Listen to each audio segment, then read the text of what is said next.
are stories that connect us to ourselves and each other. These stories reveal who we are and show us the many vivid, wild colors of our truth. Welcome to Soul Wanderings, where we raise spiritual awareness and foster connections through these shared stories and personal experiences. And now, exclusively on KGRA Radio, I give you your host for Soul Wanderings Radio. Here's AJ.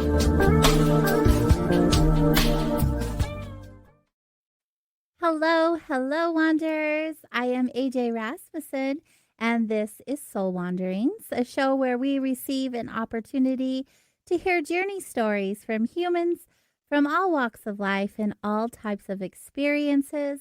And these humans show up to share authentic pieces of themselves with all of us. Welcome, welcome. As we are here live, it is really amazing to share with you so many opportunities for you to join in on the show with us, which you can do by going to KGRA Digital Broadcasting's pages on Facebook, on YouTube, and you can also hang out in the chat room at kgradb.com and click on the chat button. Either way, you can ask questions to our guests there. You can interact with the other wanderers. You can share whatever you desire, and within reason. And we'll make sure we get those questions answered as time allows us to do so. But just come hang out on one of those platforms and be with us. I'm in them sporadically throughout the show myself. So surprise, our 9th birthday bash is tonight. So after the show, I want to make sure you guys all stay put. We'll be having our 9th birthday bash for KGRA's birthday, and both Race Hobbs and Bill Skywatcher will be DJing the event. We'll have tons of cool stuff going on, some visits, some giveaways, some special stuff. I'm not even quite sure myself all the goodness, but I know it's going to be a lot. So stay close. Right after the show, it will be following directly after. So tonight, are you guys all ready? We're going to get inspired and motivated to become better versions of ourselves. After going through her own experiences in life and not always having successful results from traditional therapies, our guest sought after her own way of healing. And she is now an NLP master practitioner, which you'll learn what that is, family soul constellations facilitator. She's also an author and a speaker. And she has learned how to heal herself through her own personal journey, which we'll hear all about, and how she'll be able to assist you in healing in your own journey. Let's please welcome to the show our guest, Meredith Herrenbruck. Well, thank you. Hi. Thank you so much for having me. It's, the honor is all mine. I'm so happy to have you here. When you came into my awareness, I got giddy with excitement because what you do is just magical and beautiful.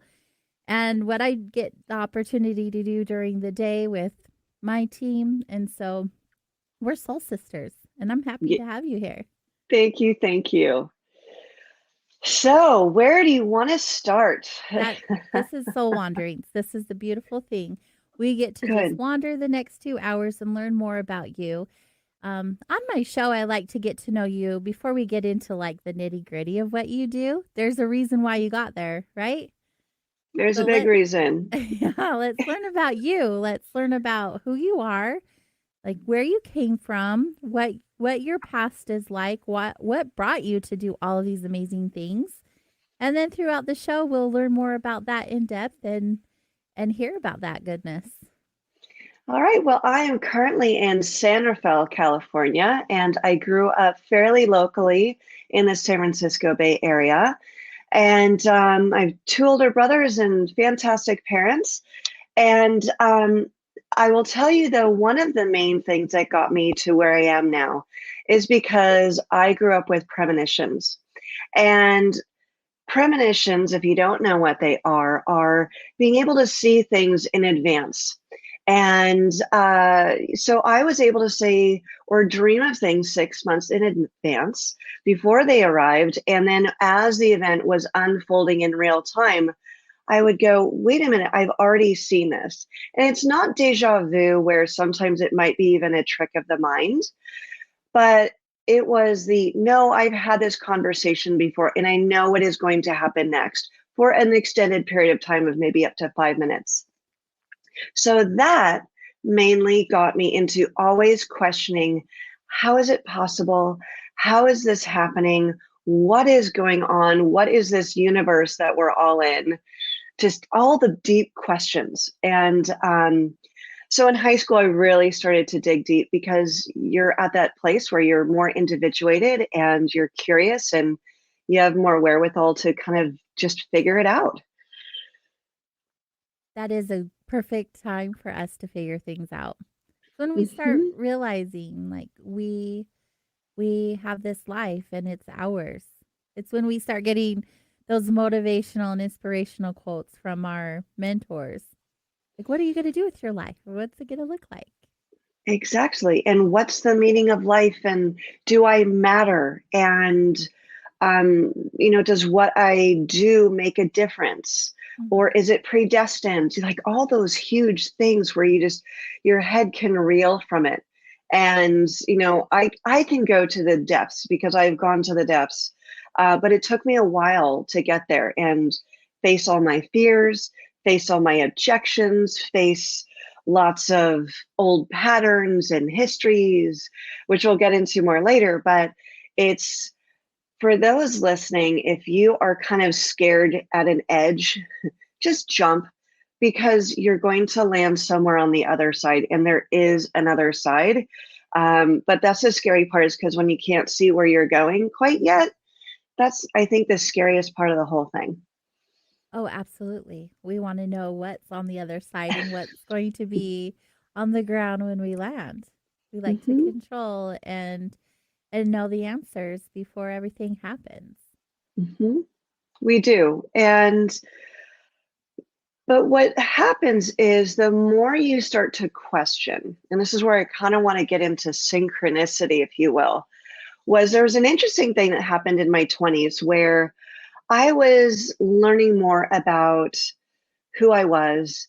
And I'd gone to this beautiful retreat called the Nine Gates Mystery School. And that's where that you just take a real deep dive into who you are as a human, who you are as a spirit. You learn different modalities from all across the world.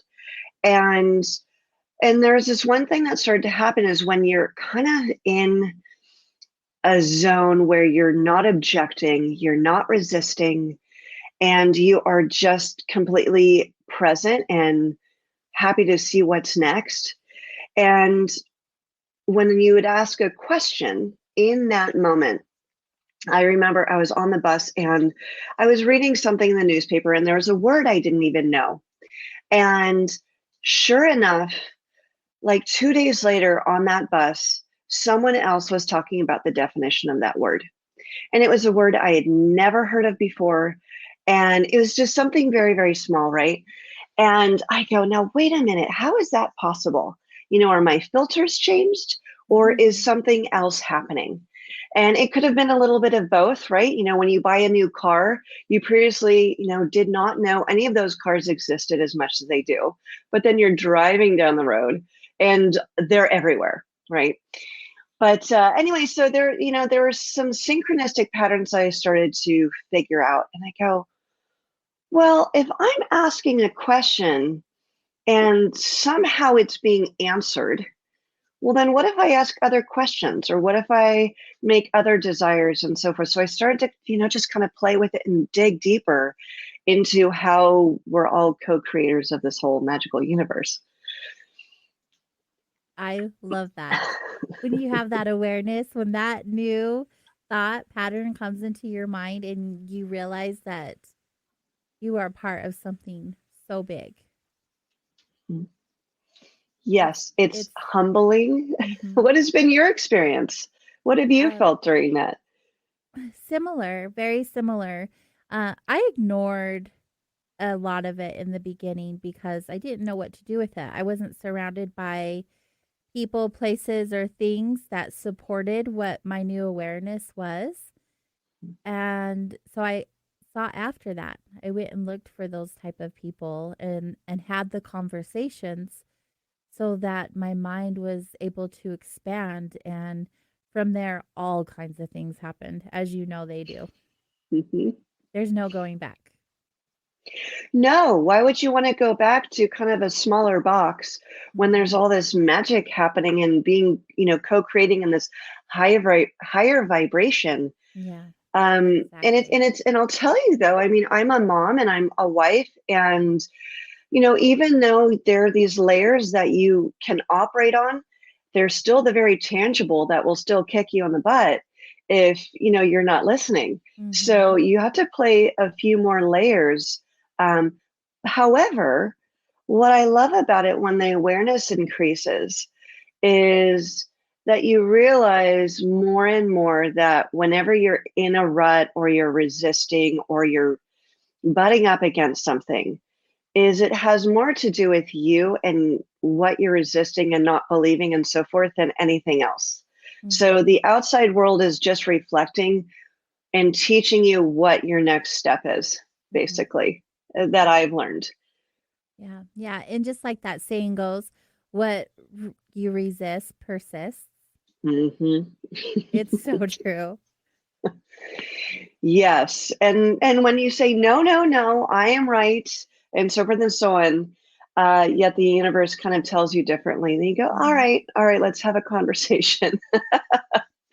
But that's the magical thing that I have really come to appreciate of when I was little. So a little bit more about my story is I had a trauma when I was little, and I'll be honest, I was molested by an employee, and sorry.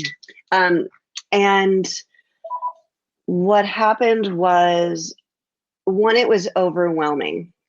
So I want to get into just when someone experiences a trauma, and a lot of people have in their various ways. It doesn't just have to come from war.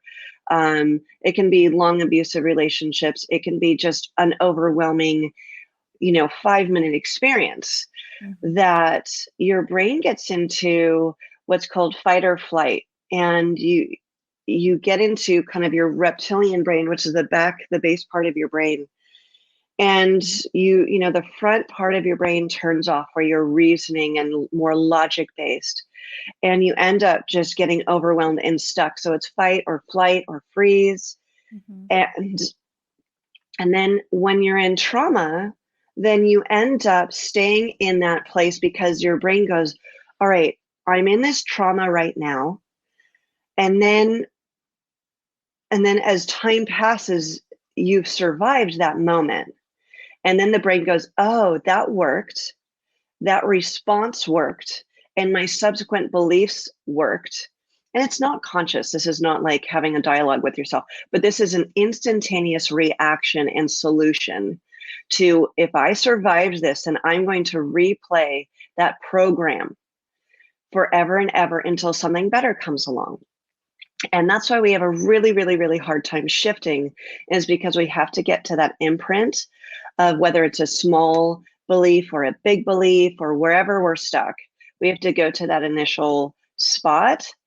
So when I was little, I had a whole lot to overcome. And it's not like you get therapy at age 3 and so forth.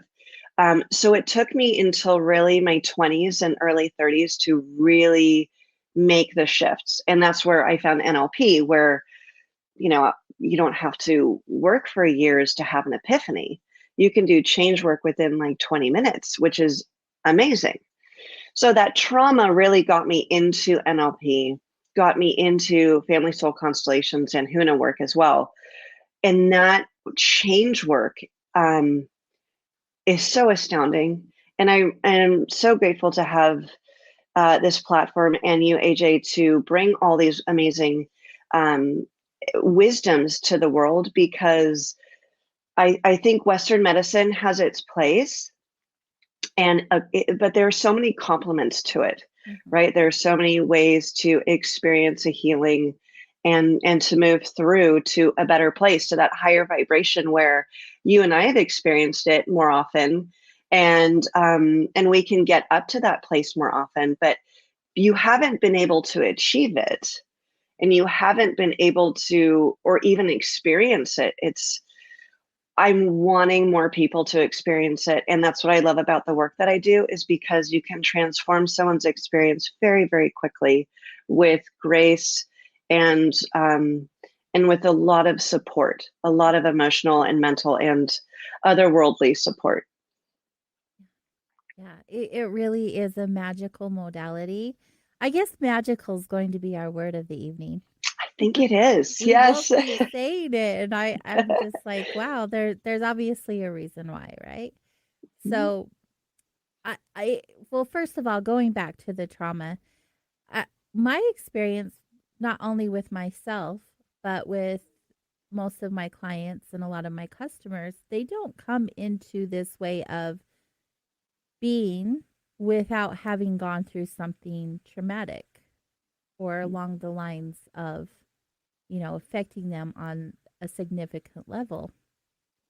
So it makes perfect sense that you going through something as horrible as you did, having the blessing come about afterwards down the road of the healing and then able to assist others in healing. From what I've learned, you go through those experiences, and if you choose to do so, you step into a place to assist others because you had gone through those experiences.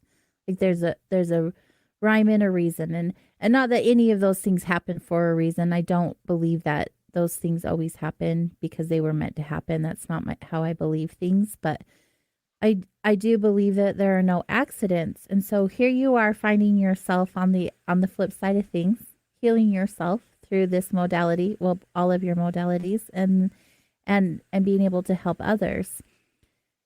Did you see yourself coming into this space then? Not necessarily around the time of the trauma, but even years ago before you started beginning this journey, did you see yourself being in a place to assist others through their healing journeys? I didn't then. It slowly unfolded.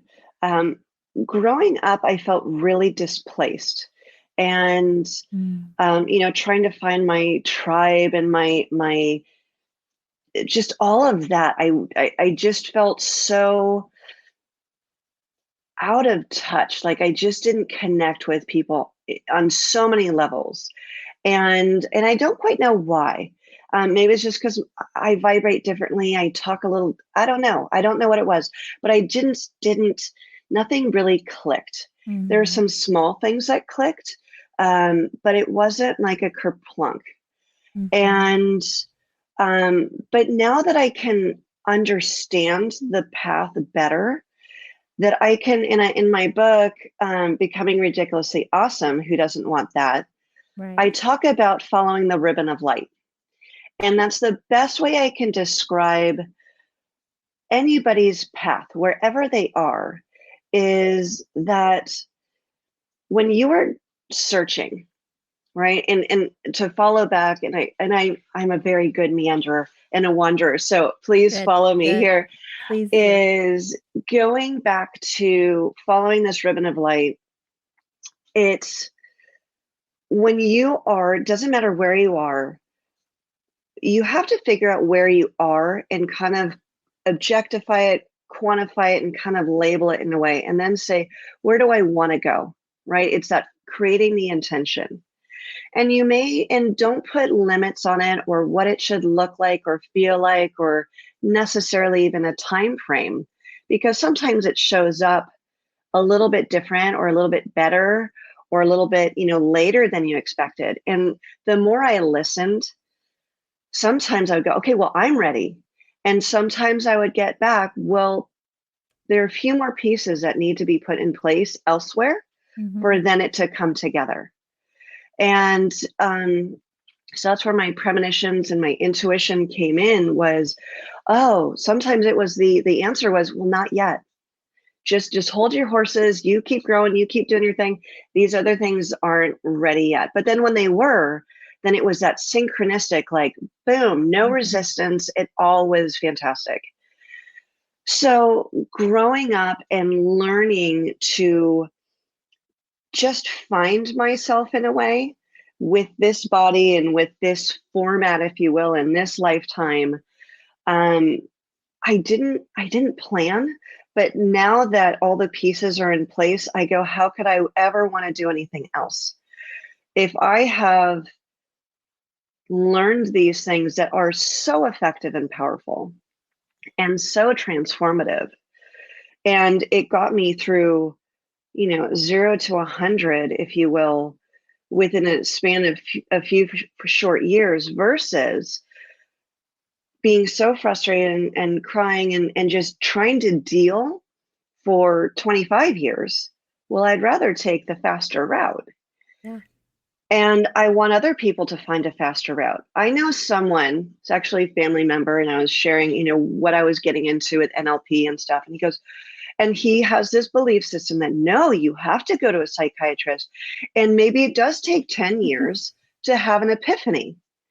And my jaw just dropped. I go, wow, that's what I'm kind of dealing with in a way. And I go, I hope people don't believe they have to suffer, that they have to go through this long, torturous, painstaking experience. It's like, why can't you fix it now? Like, you go to a mechanic and he fixes it in a few days and so forth. Why can't we, when we know more about the brain and the neurology and how we hold our experience physically in our bodies and, even the spiritual layers, why can't we go to where we need to go to where that awareness is held of pain or frustration or procrastination or addiction? Let's go there and figure out what you need and make a better offer, right? So I go through a process, but the results are pretty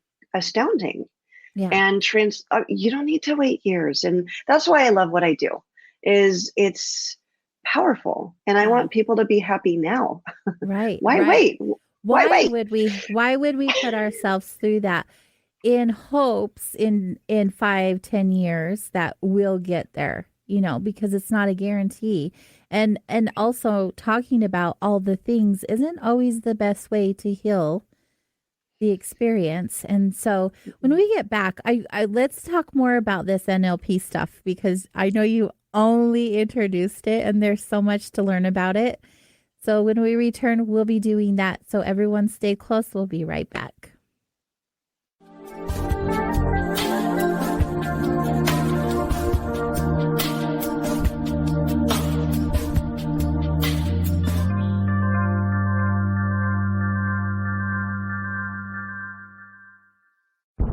Are you intrigued by Paranormal Talk Radio? You'll love the new Paranormal Radio app from TalkStream Live. You'll find a great selection of talk shows covering UFOs, ghosts, strange phenomena, and much more. Download the Paranormal Radio app now and start listening to the very best in paranormal talk entertainment, including the network you're listening to right now, the Paranormal Radio app, free in Google Play and the iOS App Store. Are you still at it? Yeah, I need more speed. This baby's fast. My dad's fast. He's scary fast. You really think you could beat him? Yeah, because I drink more tea than he does. Yeah, right. Pal, it's the tea that makes you go. Oh. Hey, Dad. Kiddo, you have to drink a lot more tea to be faster than me. Drink the tea that makes you go. Life Change Tea. You may not need as much as Dad. You never know. GetTheTea.com. Log on to GetTheTea.com. Welcome to the new KGRA digital broadcasting website, thekgradb.com. Here you'll find great new content, including the KGRA Classics, great shows from our archives. You'll be able to see the show times and information so you can see what show is currently on air. The on-air live button. So just go to this section and you'll be able to hear the show live.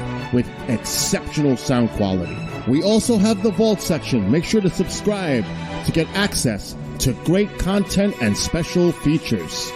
We have the make content for our latest news and events, so make sure to sign up and you can be part of our forum. So make sure to check out the new KGRA digital broadcasting website, the KGRADB.com. We look forward to seeing you there, and we hope that you enjoy the new website.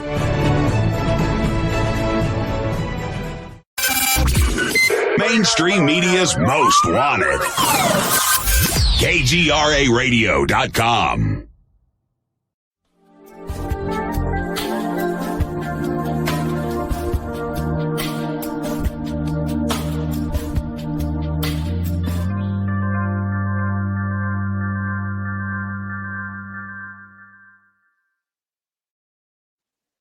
Hello, everyone. Welcome back to Soul Wanderings. I'm AJ Rasmussen, your host. Tonight, we are hanging out with our special guest, Meredith Herrenbruck. She explores the connections between NLP, family soul constellations, and Huna, as well as different aspects from our mental programming that can help uncover the root cause of your issues, whatever they may be. Meredith, welcome back to the show. Thank you. I almost lost my breath, but I am here. So, okay, first of all, before we go on any further and dive into this deep thought process, what does NLP stand for? What is it? NLP stands for Neuro-Linguistic Programming. And it was developed in the 60s by two guys, John Grinder and Richard Bandler. And one was, I believe, a psychiatrist, and one was a student of psychology, I believe. I hope I'm not butchering that. But they met up because one of them was in a lecture that the other was giving. And he said, we need to team up and work together somehow. And what NLP really does is it gets to the root cause of your issue. It gets to the imprint very, very quickly by very specific questions. Now, when you say imprint, what do you mean? Thank you for asking. So what an imprint is when it's the first experience where you come away with a survival programming. Where say we're talking about a phobia. I used to be phobic of spiders. I am no longer phobic of spiders. Thank you to NLP. Is if I was phobic of spiders, there would be certain questions asked to get to, well, how old is this feeling? Where did it happen? When did it happen? And it's kind of very specific questions. And so you go, oh, wow, I didn't realize that I had that feeling since I was 4. All right, what happened at the age of 4? And then memories might come back, maybe images. It doesn't quite matter. But what is important, and it might be even pre this lifetime, all that matters is that the feelings are coming up. Now, what's happening is when you're having a current feeling, so you're currently having a phobic response of spiders, or ducks, as it were. There actually is a phobia for ducks, which I think is kind of funny, but I do not want to undermine anyone who has a phobia of ducks. That if you are having a current experience, so what's happening in your brain is you have a feeling, and maybe you have some visual pictures, and then you have some body memory, right? All the synapses are firing together, and it's creating a certain pathway, like all these train tracks. So when there's a phobic response, certain avenues get lit up. Does that make sense? Mm-hmm. Okay. So what's happening is your current experience is the same experience, the same pathways that are firing now are the same pathways that were created during that phobic experience, that very, very first one, and that's the imprint. So when we're having a current experience and we're working with a client, the current experience is, quote, a memory of the past, but it's still current. So what we do is we're working with those synapses and memories physically, mentally, emotionally, and spiritually. And then we flush it out and we go, okay, well, what might you believe about, or what did that younger version of you believe about the world and yourself at that time, right? So we start to get into belief systems and patterns and start opening up opportunities for the person to start feeling safe and okay without having a phobic response. Okay, well, do we have to be scared of all spiders? Well, no, maybe not all spiders, because maybe the spider is behind plexiglass in a museum and it's dead and it's in resin. Is that okay? Right? And then you go, well, okay, maybe that's okay. So we're slowly shifting the connections and the synapses and all those pathways to go, we don't have to go this way. You can still now, with your conscious mind and your adult body and your knowing more and so forth, you can allow shifting of the tracks only according to your client, because if they don't want to change or they don't feel safe, then they're not going to change. Right. Does that make sense? Oh yeah, for sure. For sure. There are so many people who have, like, they say they want to change, but so many people have a hard time of actually making the change. Can I tell you why? Yes. The reason that I have found so far is because there are certain objections that are very difficult to overcome, such as, and I think the main one is community and family based. Because when think of it, we've been in communities for millennia, standing around the fire, helping each other, facing, the world's worst, wolves and all that, snowstorms and everything else, and lack of food. We rely on each other. And even though today's society is a little different, this last year, I think we've realized that we really do need friends and family and community, and, to help each other out. One of the ways a community survives, in a way, is when everyone starts to believe or have kind of a group agreement of belief systems of how we act, how we behave, how we believe, right? And that's a little bit about how religion operates. And so imagine if someone starts to push the envelope too much, so to speak, according to the community. Well, if you think too outside the box and they start to not want to support you, or they have a lot of judgment and fear in regards to what you're believing and shifting into, that challenges their belief systems. And so it's hard for people to go, I'm going to be okay being me and doing my path. And you can still be okay doing you and your path. They're not mutually exclusive. But I think a lot of communities do have a hard time. And that's why society changes so slowly. I mean, think about the LGBT movement, transgender movement that's happening now. It's like those things take generations. And the forefathers and foremothers, if you will, or fore people, always have the roughest time because they're, quote, challenging the old belief systems, the old paradigms. Right. So that's why I think it's so hard for people to feel safe changing. Now, what NLP really focuses on is, and what every person deals with, the only way we can change is when we feel safe, when we feel loved, and we know that it's survivable. All our choices go down to those three things.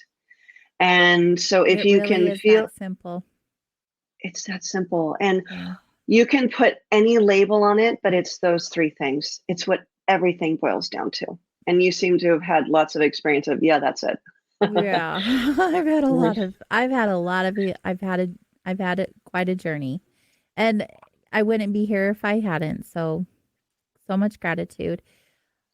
You were saying when you were explaining how it works, going to the blueprint, is it as simple as asking questions? Because you were like asking a question, then asking a deeper question, then a deeper question? Is it really as simple as just diving deeper into the thought process of why the belief is so strong for that individual? It is. And the first question NLP always asks is, what would you like? And I remember the first time I was asked that question in NLP, and I took basically 2 years of classes, and just having someone acknowledge that I could have something that I wanted was mind-boggling to me. And that took me a while to get over, like, wow, someone wants to know what I think. Someone actually cares. Someone's asking. And just to be acknowledged, to know that I was in my own body and valid, like just asking questions to validate that person's experience will open so much security. And like, it's like a virtual hug, if you will, of you are safe to think and feel and behave and go through anything here. And that's why I think one of the reasons I might be one of the more singular people to be able to do this work well is because I have gone to the absolute depths, and I can hold space because I've been there. I didn't just read these things in a book. I've personally experienced these things. I've personally experienced PTSD, the tapes going on in the head, the wanting to have addictions, like just all of that. And so, but I've been able to turn those things off because I realize my value. I know that innately this will never change, and this is awesome and amazing. But the questions of what would you like? And then, well, what would having that do for you? And so the questions flush out what your future might look like. And well, why do you want that future? And then, well, how come you don't have it? The other thing that NLP offers is, on top of these questions that we ask, are that we are looking at body language, and we're looking at eye access cues. And for example, we look at where people are looking, and it doesn't necessarily tell us what they're thinking. Not at all. It just tells us in general what they're accessing. So if someone is looking up, they're looking at pictures. So if someone's looking up all the time, they're holding information against the neural pathways going, I'm seeing a picture in my head when we're talking about this. It might be a picture memory.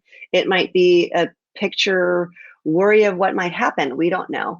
But it's kind of a little guidepost to say, what are you looking at?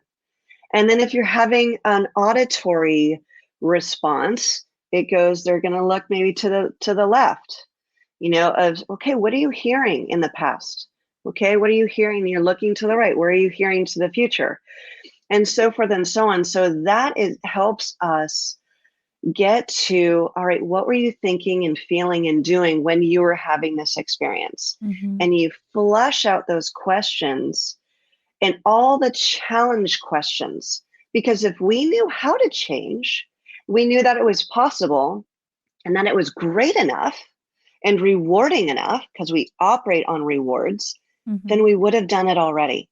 So what are the objections? What are the fears? What are the old beliefs and systems and patterns? And then all these questions create a roadmap of how that client, that person, has created their experience. So then now we know where we are. Now I go, okay, great. How do we get from here to over there? Because we're talking about the future. And then we work on bridging that gap. So then it's seamlessly, you go, wow, I don't feel I have to be here anymore. I can still feel safe and awesome and even better over here. And then I'm not going to die, and I'm not going to lose my family over it. I mean, seriously, people, phobic responses are a heightened awareness. Imagine, let me tell you so funny. So I was phobic of spiders, and my dad, because he's very logical, Scorpio, I love him to death. He's awesome. He says, well, Meredith, you have to learn about the spider. You have to read and learn. And then with all that knowledge, you will then overcome it, right? There's another psychiatric solution. What is it called? Immersion therapy, I believe. Anyway, you immerse yourself in spiders, right? all that does is re-traumatize the person. So I sat there in my apartment in my 20s trying to get over this thing before NLP was discovered for me.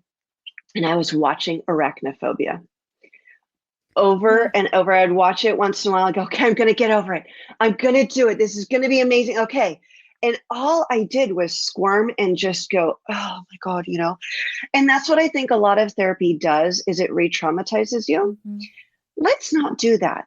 Why do we want to be stuck in story and talk about the surface stuff? Let's get to the root of it, like the foundation. Let's get to the foundation, shift the foundation such that you'll have a new amazing experience. Exactly. And so that's basically how it operates. And you're just shifting the foundation in a beautiful, safe way. So if someone is phobic of spiders, and we have to talk about spiders a little bit, all right, well, let's turn it into black and white. Let's make that picture fuzzy. Let's put it 500 yards away from you. Does that feel safe, where you can still get a little connection to it, but not be freaked out? Our job is not to re-traumatize people. We are there to support and guide them in a safe manner so they can make the shifts themselves. I'm never going to make someone shift. This is all according to their map to where they want to go. And I'm just there to help them along the way. What keeps people in their stories, though? Like, you know, those people, they love their story. They use it for every reason, even if it's not related. It's their story, and they own it with their death grip. What I know, some people want to change, but what is our attachment to the story? Why as humans do we want to hold on to our traumas, or whatever that looks like for us? Because we think that trauma or that story makes us who we are. We get so entrenched, and that is our identity. You know, so I'm dyslexic, and, you know, for a while I got stuck in kind of saying more often, well, I'm dyslexic and this and that. And I think it's a useful label, but to identify with it, to make yourself less than completely awesome and in full vibration of you know, true source, if you will, it gives you a false power. It gives you importance, because a lot of people initially will, oh my goodness, I can't believe that happened to you. You know, it's I think a victim ploy. And it's not to undermine those who have experienced victimhood. I kind of want to say those who are victims, because I don't want to give that power because that's not going to help you move. You've had an experience that might have been absolutely horrendous. It might have lasted 10 years, 20 years, 50 years, right? In an abusive relationship, or you had just awful parents or foster parents, etc. Why we get stuck in story is because we feel it's our identity, and we don't know that there's anything different. And so we make it bigger than it is. So then maybe we don't have to look. Maybe we don't have to challenge ourselves. Maybe we don't have to grow. Growing is painful. It can be painful, you know, when you're looking at the mirror. Like there's this really beautiful exercise one can do, and I invite all of your listeners and watchers to do so. It's called mirror work. And you sit in front of a mirror in kind of a darkened room, and you look at your face, and it's just your face. But what you translate, what you see, maybe you see ancestors, maybe you see kind of sad history, maybe you see a sad face or whatever. And it's a way to be able to process without being stuck in story, right? And it's a very beautiful way to shift and kind of create shift. But here's the thing, if you don't shift, then you don't have to shift. Right. But sometimes, like the chambered nautilus, well, to grow, you just get a bigger shell. You still have the pattern of the shell. But when you stay stuck in the smaller chamber, after a while, it gets a little tight, gets a little boring, maybe. You go, well, what else is there? So here's the question is, will I be okay if one small thing shifts? Maybe it's a haircut. Maybe start off with a haircut or nail polish or getting up 5 minutes earlier, right? Can my mind really be that powerful? And I think that's also where we get scared is, can I actually be powerful? Can I be amazing and still have something bad happen, but can I actually now claim my power? And being powerful and where life can actually be easier, that's scary. I think we're used to life being hard, that it should be hard. And I don't know if I subscribe to that anymore, to be honest. Yeah, I believe that we all have or do at some point in our lives, most definitely. But I feel like holding on to that story is so much more painful than letting it go. Yet we are so afraid that if we let it go, who are we without it? Absolutely right. Absolutely. Who are we? If we change too much, then what does that look like and feel like? Right. And I remember learning about it was in an NLP class, and it was a very interesting session about certain famous singers who they got so famous, they could not reconcile the being famous and all that came with it, that it just they couldn't figure it out. And they go, but that's not who I am, and this and that. And when they couldn't reconcile, they exited. But the thing is, change often happens slowly, and you can control how fast you want to change. Or say the word shift. If change is too difficult and scary, what do I want to shift today? What do I want to feel more of? Comparative language is a lot more useful for those who are really trepidatious and timid about too much shift. So would I like to feel a little happier today? Great. How does that look and feel, and what would I be doing if I was happier? Right. And NLP is central based. How can you control your world? It's not out there. We can't change our parents. We can't change our bosses or the bank, because they need the mortgage payment. We can't change them, but we can change ourselves and find that power and go, all right, well, I don't want to change too much this year, but what if I just did this one thing? And base it on a reward. We're reward-based people. So it's like, well, I'm kind of in a lot of pain here.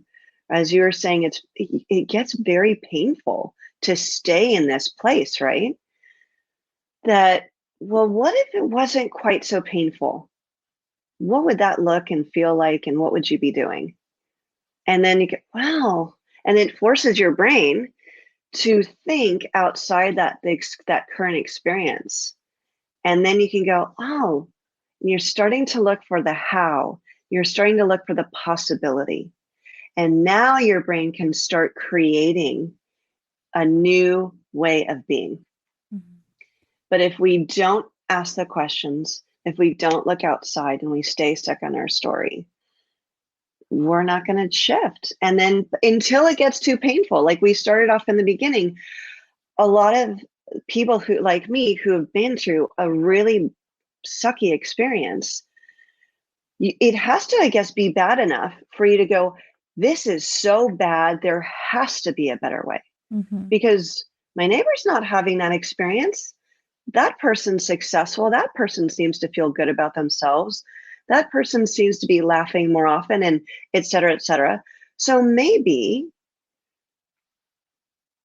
I don't have to be where I am. Maybe I could still be me, but a little better. Maybe me, but just a little bit more relieved of the pressure and the frustration and the sadness. Yeah. Would that be okay? Maybe that's okay. And just opening the door, then your brain starts to go, cool, how can we do it?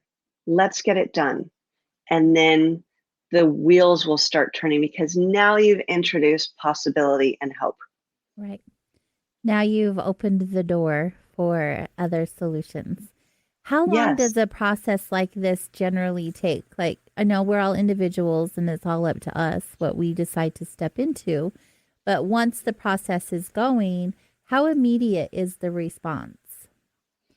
Like how soon does your body react to what is taking place? Pretty darn fast within the first session, within the first 10 minutes, because you're already opening the possibility within the 10 minutes. Phobias can be eliminated within an hour. That's ridiculously cool. I'm not kidding. I'm not kidding. And it's because you're working with the imprint, you're working with the original story. That's where it all began, right? If you want to if you want to change, a house, right? And say it's, say the room on the top floor is angled, right? And the floor is listing and, it's going down to the corner. Well, do you try and change the room or do you look at the foundation first, right? Because anything you do in that room can only do so much. So that top room is where we're all stuck in story. That's where I think a lot of therapists, not bashing on therapists, a lot of great work. And I've been to a therapist and it got me to a very beautiful point. But then I go, I'm spinning. I'm better, but not really changed. So we go into the transformational work. And so each session is up to 2 hours and they're about like every 3 or 4 weeks because the subconscious is shifting after the session is over. And I remember working with someone where she had a phobia of going to hospitals and she had to go to the hospital every day for her husband. And she initially was, just a nervous wreck, right? And so after a few months of this, I had suggested she go see someone and she did. And 2 weeks later, we're sitting there and just waiting outside the room on a gurney because the room was being changed. And she was just hanging out on the gurney and she was kind of kicking her feet and just hanging out like she's sitting on a dock, just enjoying the sunshine. And I looked at her and I said, do you realize that you kind of have a smile on your face and you're not freaking out right now? And you just are enjoying yourself and just being here. And she goes, huh. And what's so cool is this work is you don't know to be any different. You're not consciously shifting. You're not like, you have the session and then let the body and the mind do the rest of the work. And then a few weeks later, you'll be doing something, you go, wow. And it'll just come to you and you just go, I used to be freaking out about this or upset about this or triggered. Or someone might notice and say, did you know that you're just kind of having a nice conversation and not upset that, the alarm is going off or whatever it is. And you'll go, huh, you don't know to be different because you already mind is are. such a powerful tool. So I love incredible. I love it too. And I love that you're sharing this with us. When we get back, we're going to hear more about this modality, but there are more. There's so much more to learn about, Meredith. So stay close.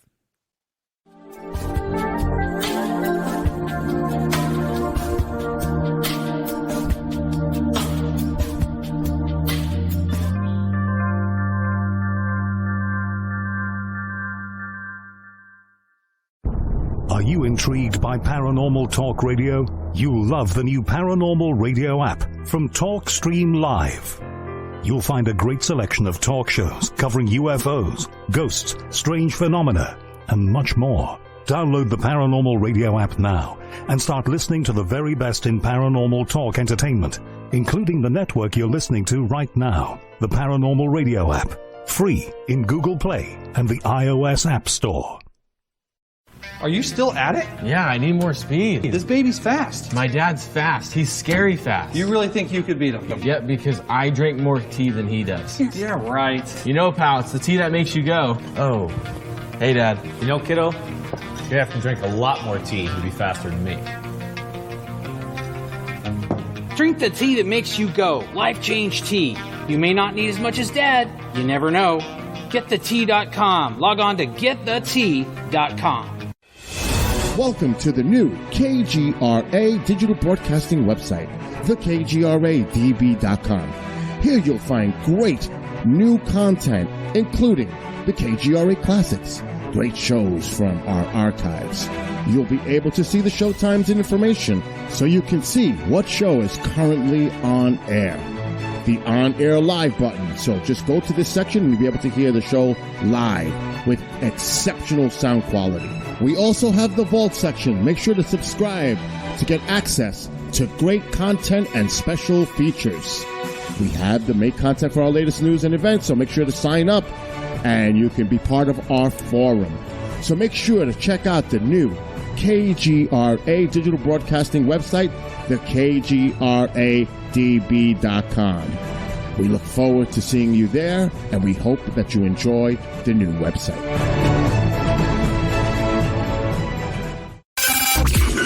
Mainstream media's most wanted. KGRAradio.com.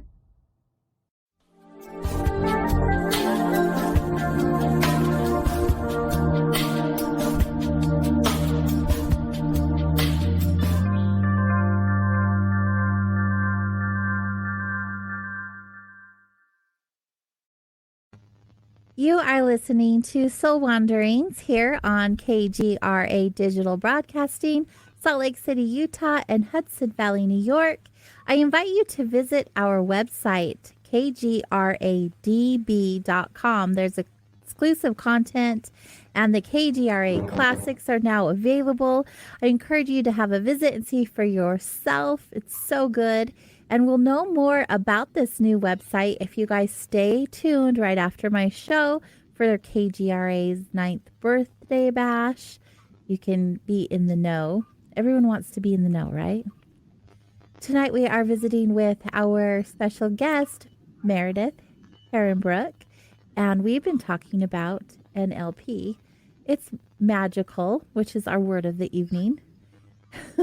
You know what I was thinking during the commercial break, Meredith? You were talking about how you go to that blueprint, as you called it. Do you ever, or have you ever had the experience about that original, whatever it is that they're working through, not even being here in this life, but possibly a past life? Like you bring up the fear of spiders. Maybe that didn't happen in this lifetime. Maybe you carried it from another lifetime. Is that something you could also work on through NLP? It's not specific that's why I have little handy dandy NLP solutions. And who were all just more the intuitive to past life forms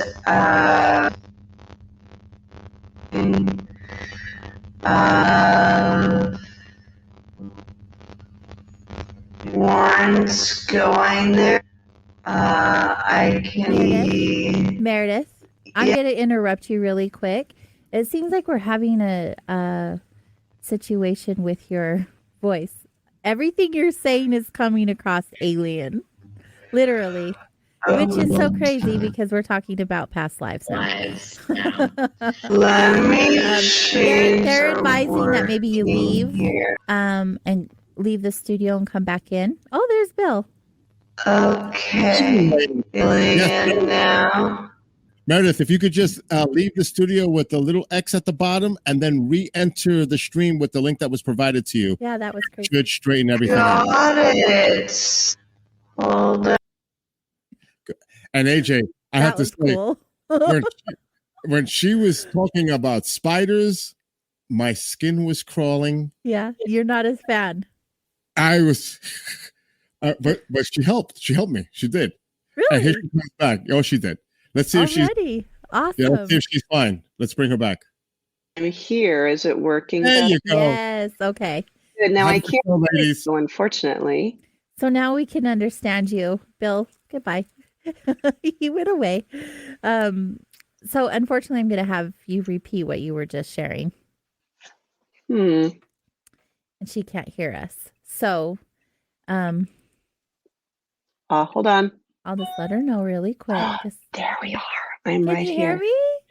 We got it. Lift Yay off. for technical Excellent. difficulties, but we got those worked out. Fantastic. So I'm just going to have you repeat what you were saying, if you don't mind, to the answer to the question where I was wondering if our past life, if something in our past life is where the original story came from. Well, sometimes we don't go into the current life. And yes, we can jump into the past life. I've done it many times. I do it through Huna, which is Hawaiian spiritual-based healing. And that's where I do my intuitive work. And sometimes if a person cannot really see their history, they cannot, get any of the memories, I will actually find the memories for them. And that's where it gets really woo-woo around here.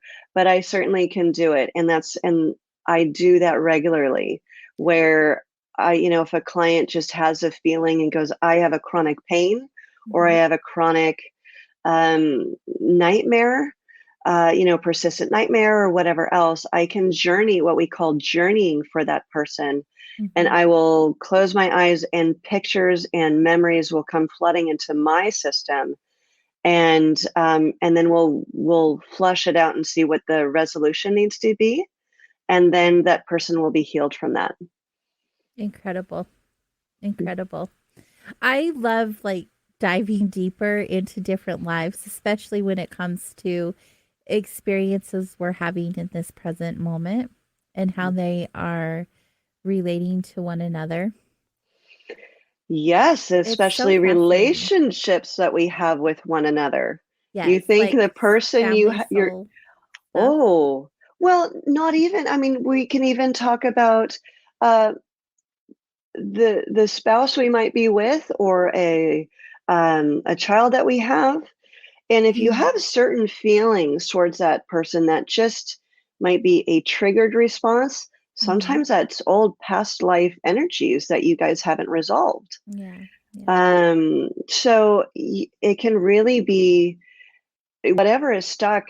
You can find it in one of these modalities. It's either in your brain and your mind and your body in that level of consciousness, or we can go into the past life consciousness or entity attachments that you can have.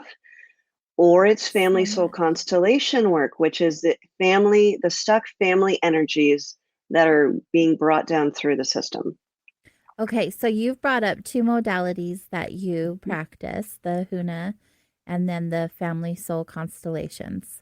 So you decide, I'll let you decide, which one do you feel like is important to go with next because of, yeah. I mean, we have an entire hour, but what one, obviously you're passionate about both of them, or you wouldn't practice them. I am passionate about both of them and all three of them because I think all three are needed. Look, when there's so you use all three together. Awesome. I do, depending on what's needed. So sometimes a chronic a pain might be a past life issue. I worked with someone who had a chronic pain in her abdomen, and I was working with her on a massage table, and I journeyed for where it was, where this was being held. And it came into a past life from basically World War I in Europe. And she was being held against her will. And this, and so there was a hot fire poker that was inserted into her abdomen, and that residual pain was brought into this lifetime. Wow. And sometimes just acknowledging that experience is enough to be able to let it go, right? It's just that acknowledgement and that love and is a healing enough. Mm-hmm. And so then there was a soul fragment that needed to be coaxed back in. And so there are a lot of levels to, I guess we're going into Huna right now. Hey, And I want to learn more about this. It's amazing. It's amazing work because the stories are all different and all extremely powerful in their healing.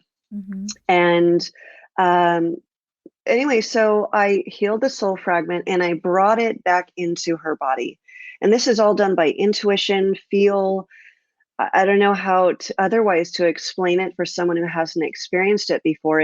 But it's kind of like the when you know, Mm-hmm. sort of answer. Mm-hmm. And so then I brought it back into her body, quite literally, and I lifted it up and it felt a certain density, like I was holding something a little heavier than air. And then I brought it into her body, and I will tell you, the room lit up with yellow light. Mm. And I looked around and I'd never seen anything like that before. And this was when I was also a student and of Huna. And I look at her and she looks at me and her eyes are big. I'm like, are you seeing this yellow light? She goes, uh-huh. And it's almost like the same yellow light that comes off a light bulb, right? The air is lit up with that light. And so anyway, so we went into a past life for that. And then after that, she no longer had the pain. So I love energy work. It's so incredible. I'm drawn to many things that originate from Hawaii and thereabouts. Mm-hmm. And this is not a healing modality that I am familiar with very much. So I've heard of it, just not what it entails. So can you explain what Huna is? Huna is Hawaiian spiritual-based healing. And it, I think in many ways, is very similar to what other shamans do.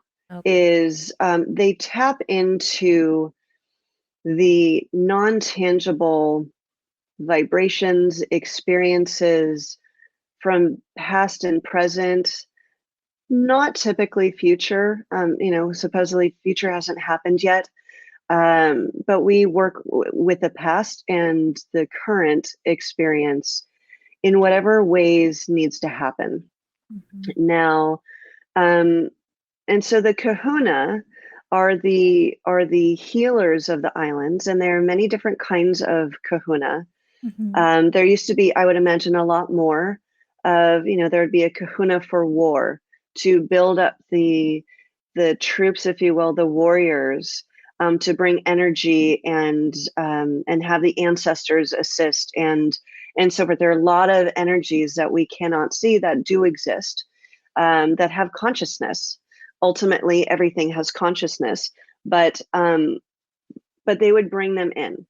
There would be healing kahunas. There would be, hunas for all sorts of things that were needed for the people. And a kahuna is a seer of that which is unseen. Mm-hmm. And so from my experience, kahuna operate always on behalf of the client. We are trained to use our intuition, to go into past lives, to go into help soul fragments, find out whatever needs to, or entities, mm-hmm. find out whatever is ailing the person and finding the solution. So, we've talked, I'm sure a lot of people know about past lives is, if we've had experiences in the past that are unresolved, too painful, too much, mm-hmm. If we have lost part of ourselves through very painful experiences, that those, soul fragments get lost. They get left behind in a way. Mm-hmm. They can come across as a shard or a wisp, and it just bolts out of there. It's too much. And so it's a way for our soul to compensate and deal. And it's our job to find those soul fragments such that our souls may be whole. And so, but sometimes these fragments, we'll find them. We go, and again, it's kind of that imprint conversation of where is that awareness held? What was happening? What needs to be healed? What can we do? And we offer that better solution. And so forth. And then we bring that soul fragment back such that the parent soul, the one who is running the ship, if you will, can go, okay, I am whole now. I understand my responsibility, that I've got you. You know, almost like a parent to a child is like, it's okay. You know, come on back. We're going to be okay. And then what I've experienced with a client is they feel, once the soul fragment comes in, they feel denser.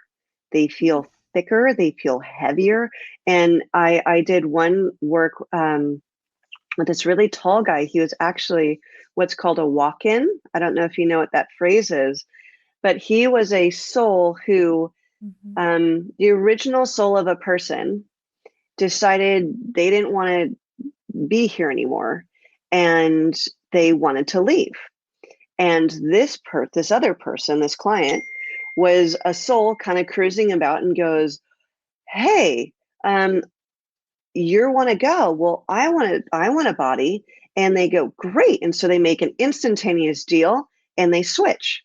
And anyway, so he he was a walk-in, and he knew it. He had the memories of it and so forth, which is amazing. Yes, that is amazing.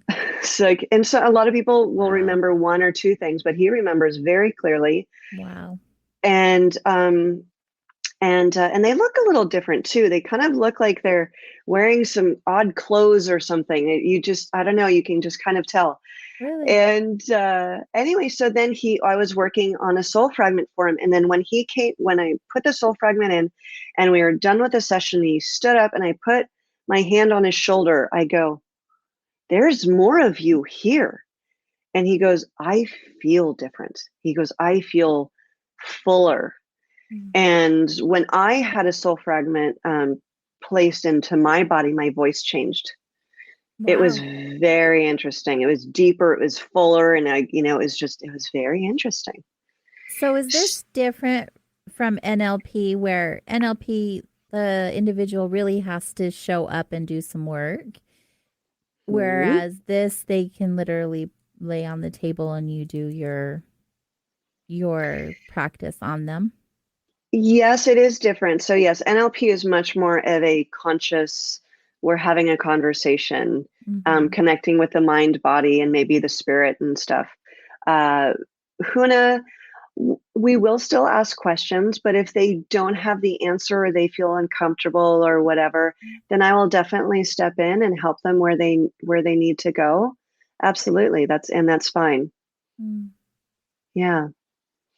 Yeah, it's beautiful work. It's, I think a lot of people don't understand all the spiritual layers that are concurrently happening. We can get an entity from walking through an airport. Now, an entity, to explain that a little bit. I'm glad you're bringing this up. I wanted to ask you about how entity attachments take place. How does that even happen? It can happen in the blink of an eye. It's so an entity is basically a general term for something that can attach to you that has some consciousness to it. So it can be a ghost, which is a person who is, or what we call a non-passed over person, someone who's died and is still roaming around for one of many reasons. Or it can be a soul that's just cruising around and has never had a body, or has had a body of an animal previously, or an insect, or maybe it's even a tornado. I'm not kidding. Maybe it's a hurricane, an octopus, the energy of the ocean. It really can be anything that has its own identity to it. It can also be a thought form. Like imagine curses or hexes or a negative thought against someone, it collects on us like little layers of paint or dust bunnies. And you can catch it through, it's almost like a virus in a way, like it's so small, or it's like a particle that if you're walking through an airport or down the street or in a funky car, or you pick up, and this is a ripe example of a knife that had an entity attached to it. And that happens actually quite a bit. There's a lot of energy around knives. I think because it's something to do with your hands that you are actively using.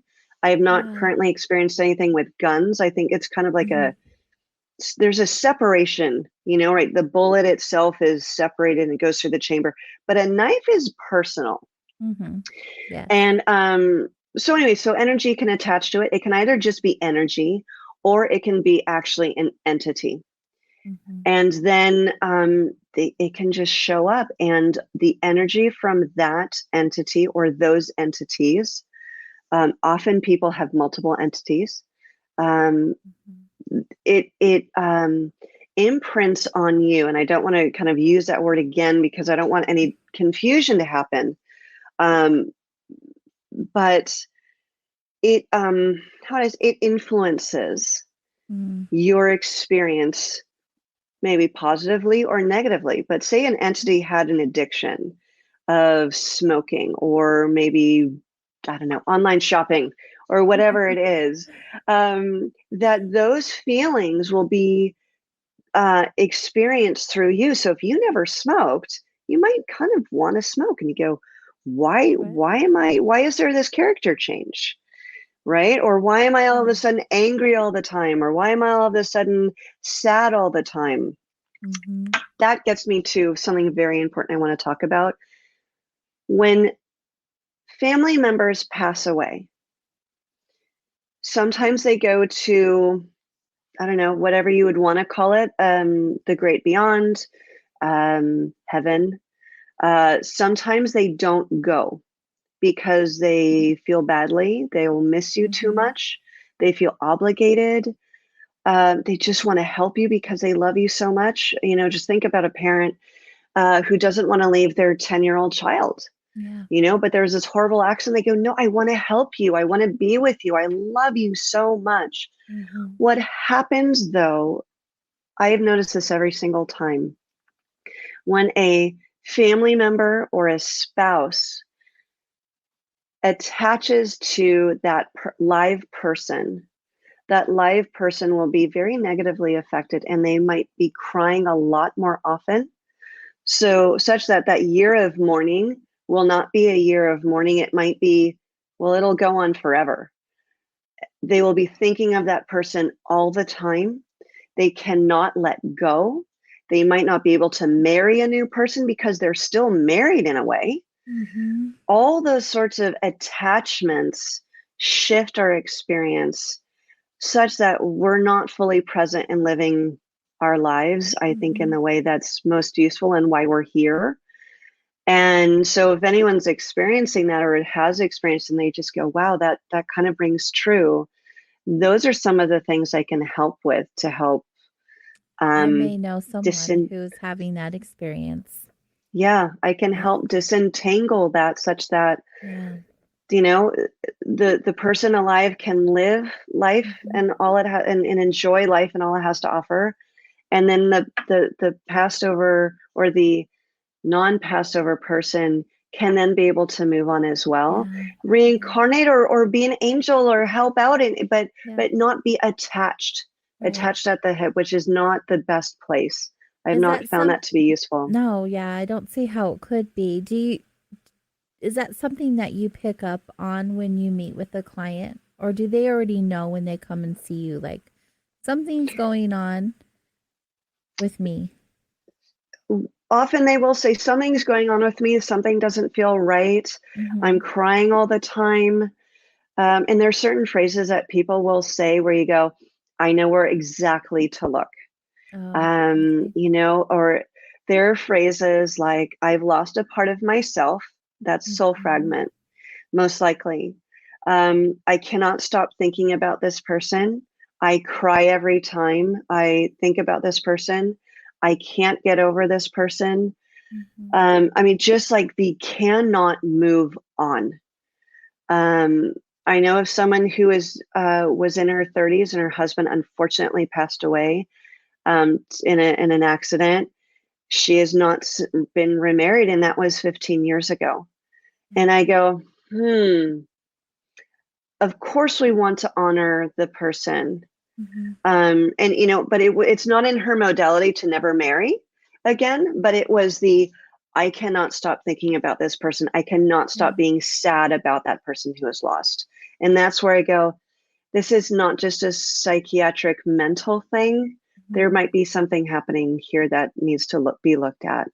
Is that possible even so with a separation of two living people?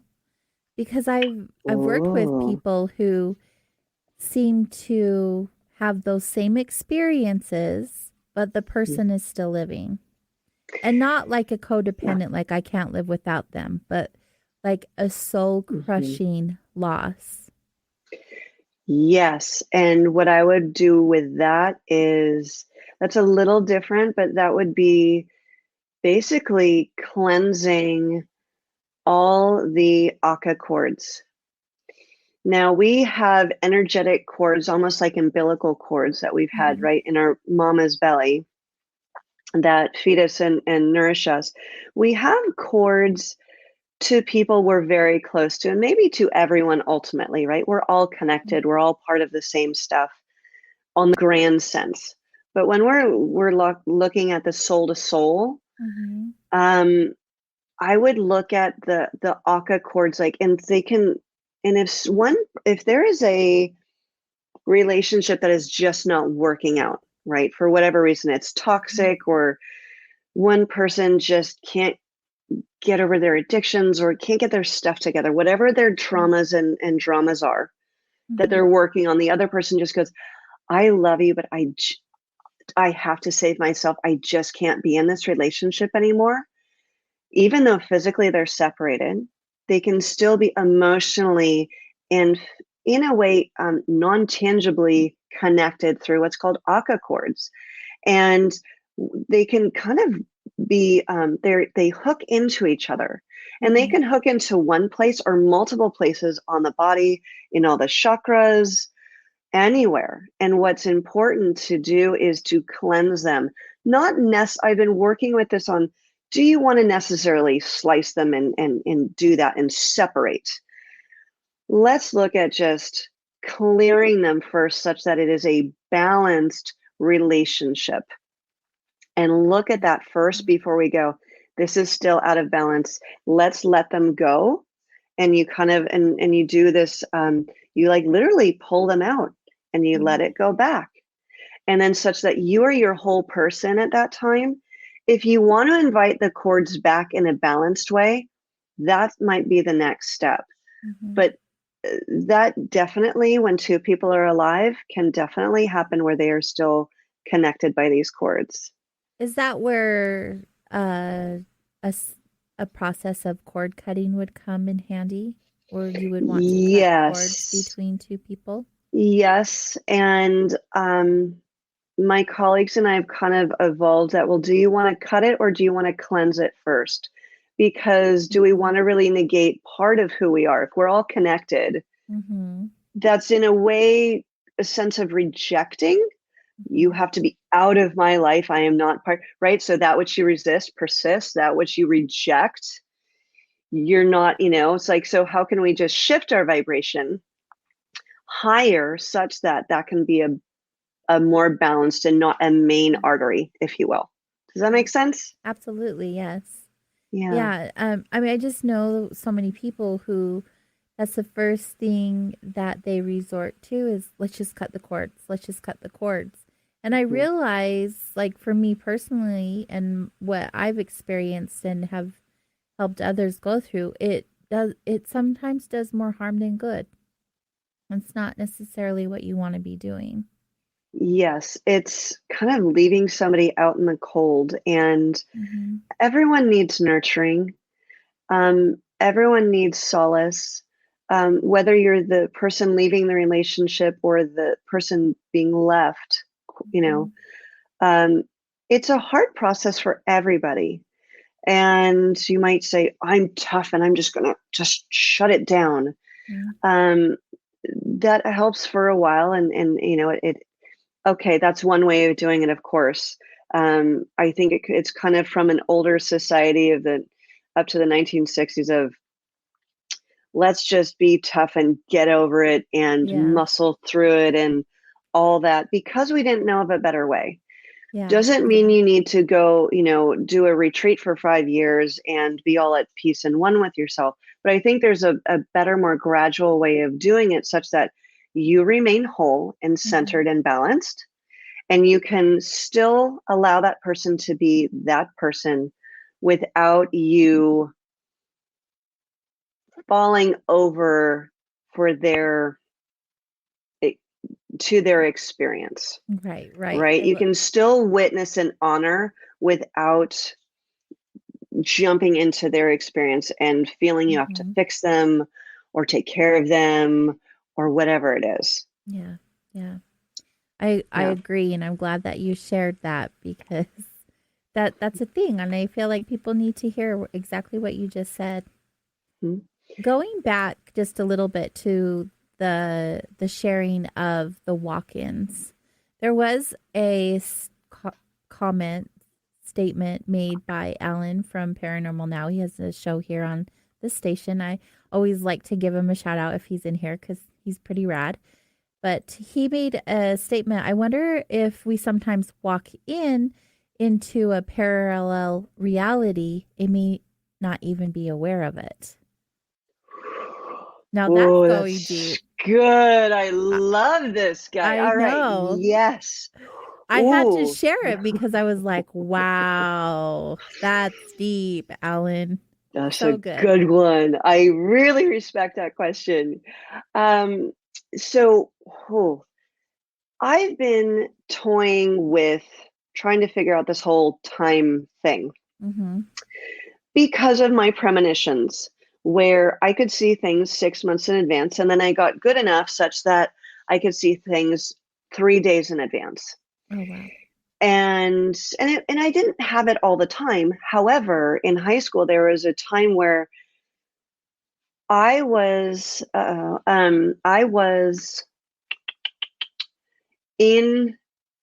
remembering so often that I didn't know what my reality was.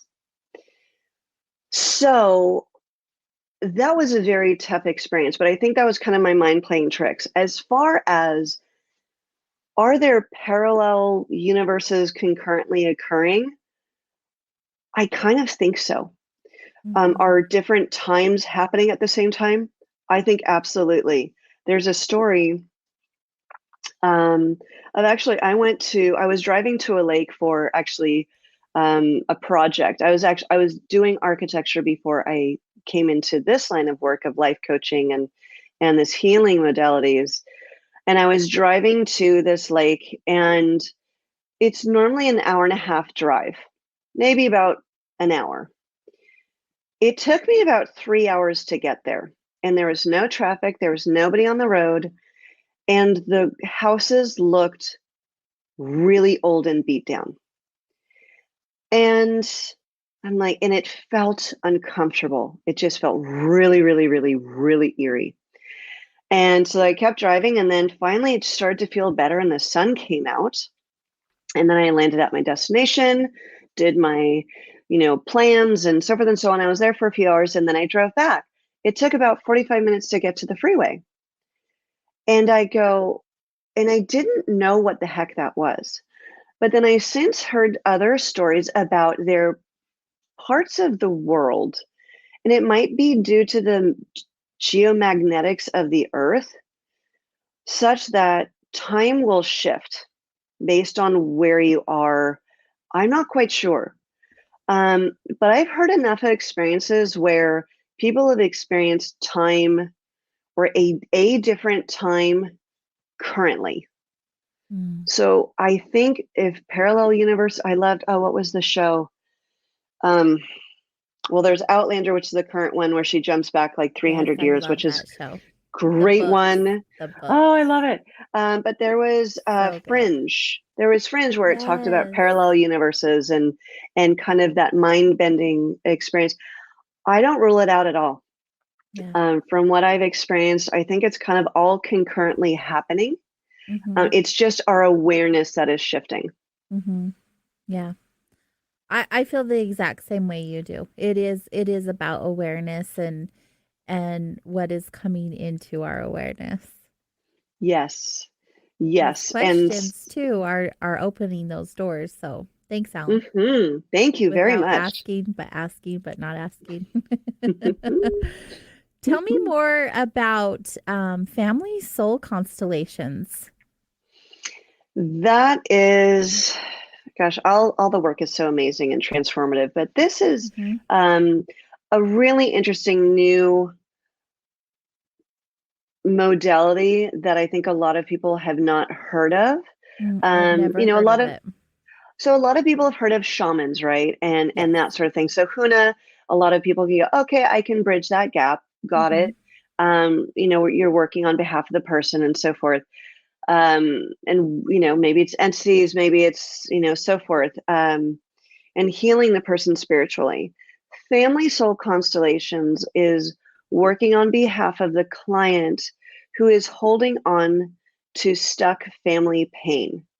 Now, what do I mean by that? I mean that maybe there was a great loss of fortune.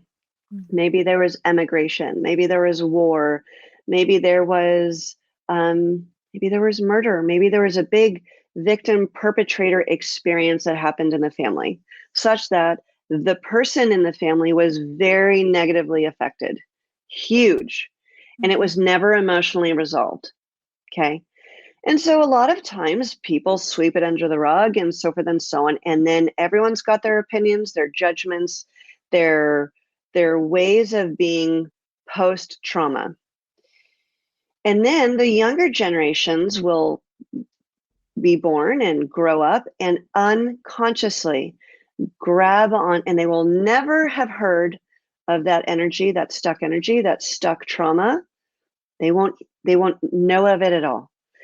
But somehow they will grab onto that stuck energy in an effort to say, I love you. They will grab onto it and take it as their own pain.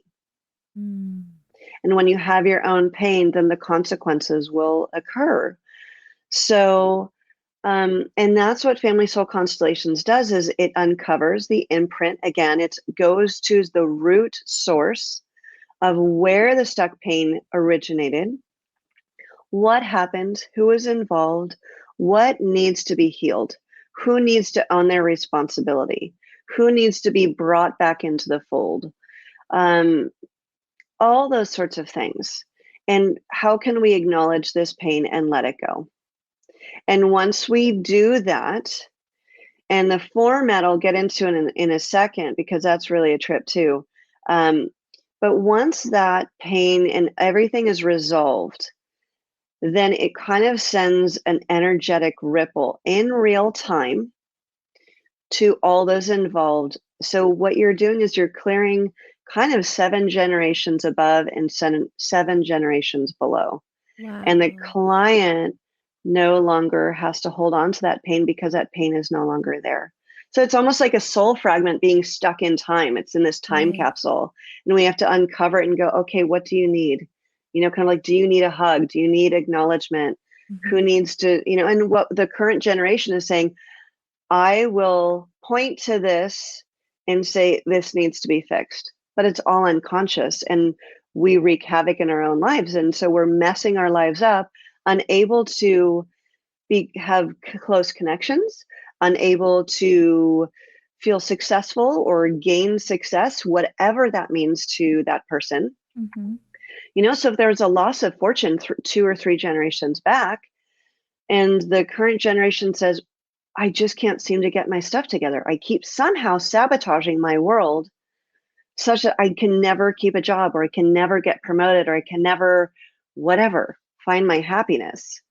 They will grab that little football of pain and display it in their world such that, but it's an unworkable attempt to say, I love you. So that's what Family Soul Constellations deals with, is the family energetics.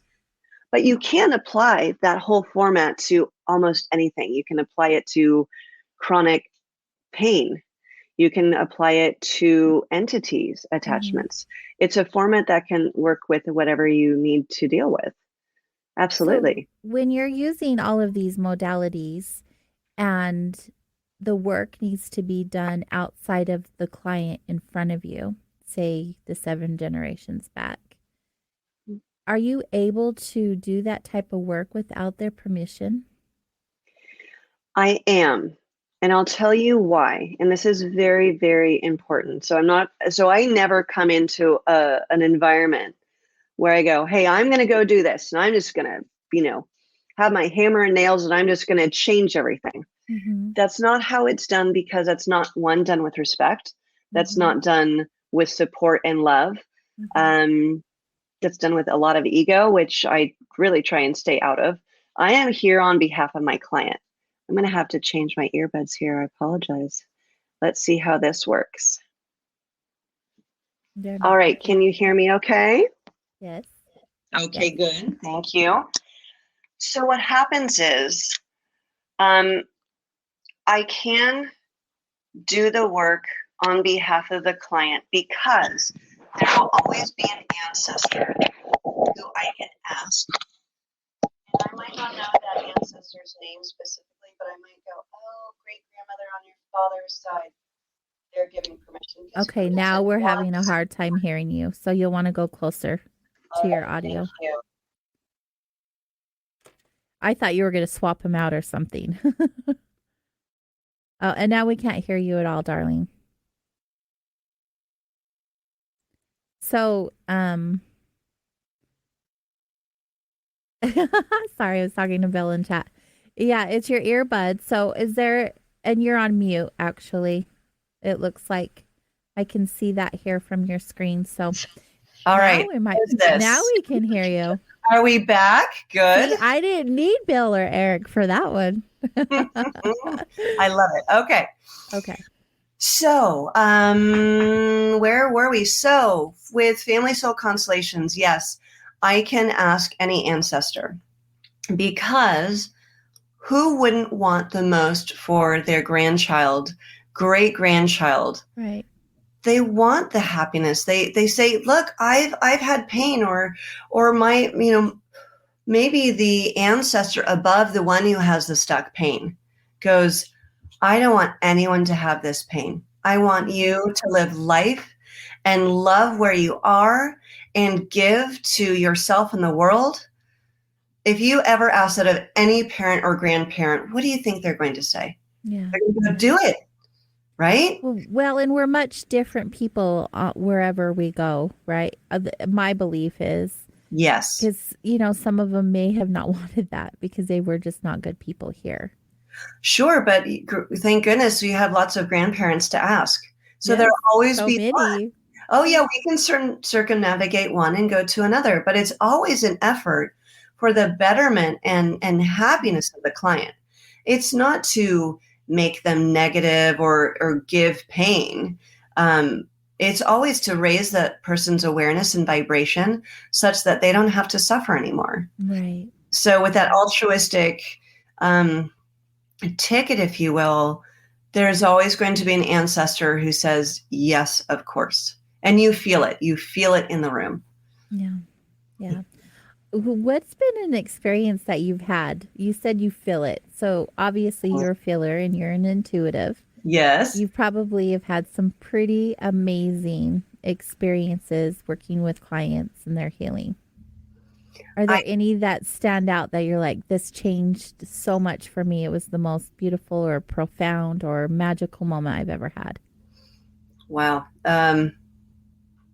Right. Pick one. Pick one. Well, one do I want to that go stands out automatically? Do I want to wow everyone with a ghost story, or do I want to go in family constellation route? I bet you they'd probably want to hear a ghost story if I was get a guess for them. All right, good. Thank you. So one of the most, wow, there's so many, but I'll tell you the one that really transformed me. It freaked me out, and it's one of my favorite stories to tell, is I was just kind of out of initiation, and I was feeling really excited about this work. And I was on a retreat where I was a staff member, and I was in this apartment where we were staying, and there were two main rooms. Kind of the front room had kind of kitchen and some beds. Then there was a back room, which was a bedroom and had a bathroom to it. So I'm washing my face one night, and I see out of the corner of my eye something move, like kind of go around the hallway. And often I think this is a trick of the eye, and I think a lot of people might kind of overthink that, right? But I asked my friends who's staying with me, I said, did you just walk through the hallway? And she says, no, I'm sitting on my bed. Okay. But I just always felt uncomfortable in that back room, especially that hallway, just heebie-jeebies, prickles on my arms, just not liking it at all. And anyway, so while I'm still washing my face, she's a photographer. She has her digital camera, and there is one light to the room, which has a lampshade on it. There's no direct track lighting. The reason I say this is because of what I'm going to say next. So she takes a photo of the room, and she sees 5 orbs on the camera. And she says, Meredith, I want you to take a look at this. And so there are these 5 orbs, and I look at any lens flare, any reflection. It's matte painted walls. I mean, there's no way that there could be 5 orbs. It's not anything from a light bulb. And so I go, ooh. And so I get kind of excited, and I kind of go, all right, so here we go, right? And I'm going to do my stuff. And so this was a total rookie move, and I've never since done it again. And I go, all right, do you want me to clear the room? And she says, yes, I would love for you to do it. She knew me really well, and she knew that I was a kahuna at that point. And so I talked to the room, and those in the room, I said, I'm going to clear the room, with an authoritative voice, right? And the corner of the room, in a male voice, said, no. And my hair just stood up on end, and I just got really small and freaked out. And I looked at her, and I go, did you hear that? And she goes, yes. And I changed my tactics very quickly. I go, well, of course. I don't own this room, and they've been here first. And so let's have a conversation. Let's have a respectful conversation. I've learned definitely with Huna, as I've said, it's so important with a client, with anyone, to be respectful and calm, respect their experience, and let's try and work out a good solution that works for everybody. And so what uncovered and what unfolded was a history, and this was given pictures in my mind and hearing the story basically, where was a family that there was a battle that was on that land many generations before. And the 2 children had died, and then the parents died later, but they tried to find the children. And there was also an aunt and uncle in there. And so there are all these orbs there. They were all trying to find each other. And each experience teaches me something new. And this is something I'm still trying to work out. And maybe someone has an answer for me on this, but this is kind of going to, what is it, Alan, who asked that question? Of time doesn't exist ultimately, that everything is happening at the same time. So they couldn't find each other, even though they were all passed away. And so I said, well, how is that possible? Right? They're occupying the same space. So anyway, so then I asked my guides and my helpers, and one specifically, I said, all right, I'm still new to this, and I still don't know if I really believe all of this, but here we are, and this is happening. I said, I need you to help me get them to wherever they need to go, such that they can find each other because they can't find each other. And so it was an interesting thing to, once I learned the story and then I go, oh, now I know how I can help you. You're all gone. You don't have a tangible body anymore. And now we need to get you to, maybe it's burial grounds or maybe it's to heaven or whatever. I don't have that answer, but my little higher up does. And so she's going to help you. And so then they faded away. The energy felt different. The air pressure in the room dropped. The room felt colder. And the prickles in my hands just slowly faded away. Wow. And they were gone. So I did subsequent energy work with my friends and we slept in the other room. And I told my guide and I said, tell me when they're in their right place. Right. And I said, okay. And I still kind of did not believe what I was feeling and hearing in my head. Anyway, but finally an hour or two, I finally fell asleep. And then a few hours later, I was literally awakened and I heard this female voice in my head. She goes, they're okay. And I'm like, really? And I felt this laughter. She goes, yeah, Meredith, it's okay. Fine. I'm like, okay. But it felt different and they got to where they needed to go. And it was just a beautiful, beautiful experience. So it kept me on this path of, there's a lot of explaining to do. This is why I'm doing these podcasts with you guys, to help explain, to help calm people's fears, that it doesn't have to be scary, but these things really exist. There's a lot going on in these old houses, and even through COVID, with all the energy that we're putting on all the walls in our spaces, that it's up to us to kind of manage that and clear it as needed, such that we can just be here now and in our awesome selves. Yeah. Yeah. And I'm glad that you brought up that story, because you also, really quickly, we just have a few minutes left, you also do property clearings and blessings. I do. So because we don't have a lot of time to really get into that, but that was a really great story to do so. Where can they learn more about that? So I do have two sites and they kind of work together in a way, but the specific property clearing is ghostfreeproperty.com. I can clear remotely, so I can do it on Zoom.